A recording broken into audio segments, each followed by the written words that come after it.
¿Alguna vez te has preguntado cuánto dinero gastan realmente los estudiantes en refrescos cada día?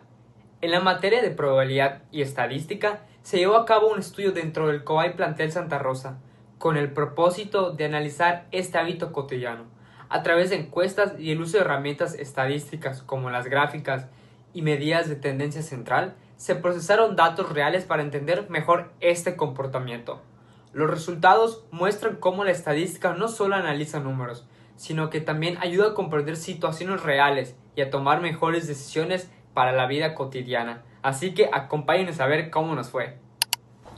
Bueno, nuestra población de nuestro estudio está conformado por todos los alumnos del COBAY, ya que ellos representan el grupo completo sobre el cual queremos obtener información acerca del gasto de refrescos embotellados.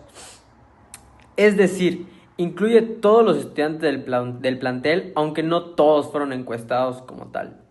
La muestra está conformada por 100 estudiantes del COBAY a quienes se les aplicó una encuesta durante el receso o en otros módulos para conocer cuánto gastan al día en refrescos. Esta muestra representa una parte de la población y nos permite obtener conclusiones sin tener que encuestar a todos.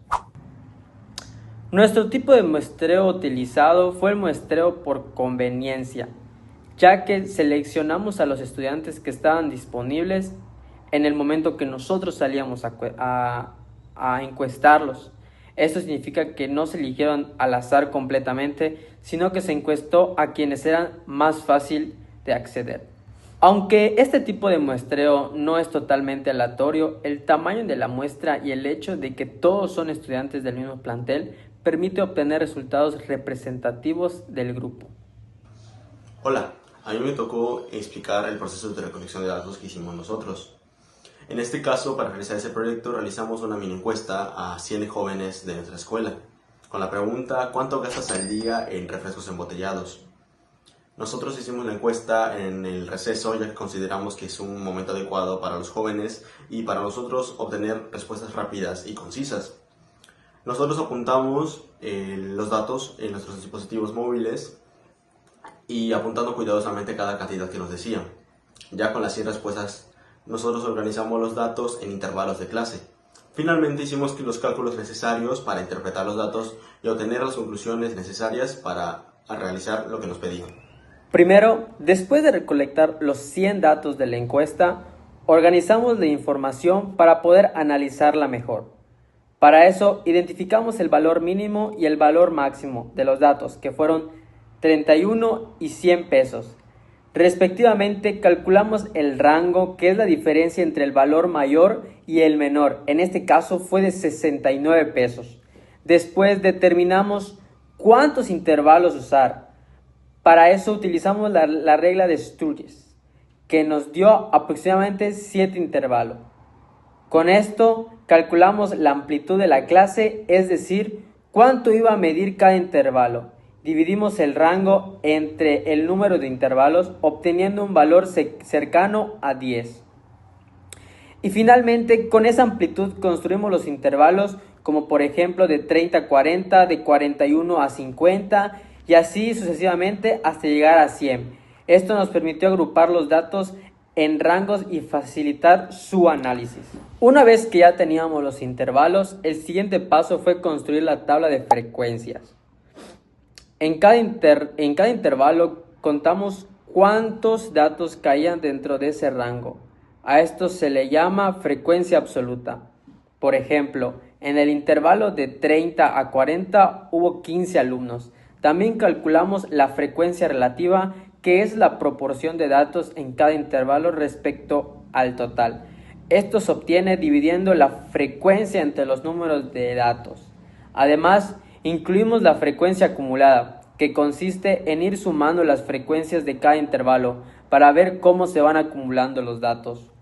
Otro elemento importante fue punto medio de cada intervalo, que se obtiene sumando los límites del intervalo y dividiéndolos entre 2. Con toda esta información construimos la tabla que nos permitió visualizar claramente cómo se distribuyen los datos y cuál es el rango de gastos más frecuente.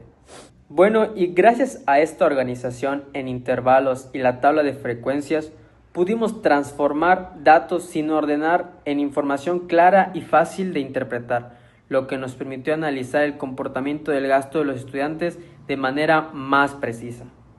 Después de recolectar los datos mediante encuestas a 100 estudiantes, la información se organizó en intervalos y tablas de frecuencia para facilitar su análisis.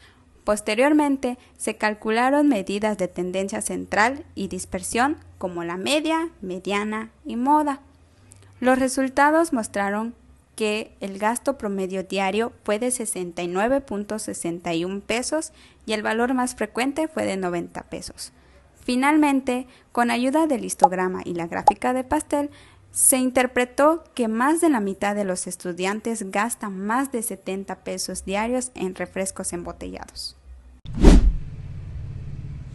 Ahora yo les hablaré sobre el análisis de datos y también sobre nuestra conclusión. En el análisis de datos vamos a retomar datos previamente vistos con mis compañeros, como son la media y la moda, ya que son datos con precios elevados.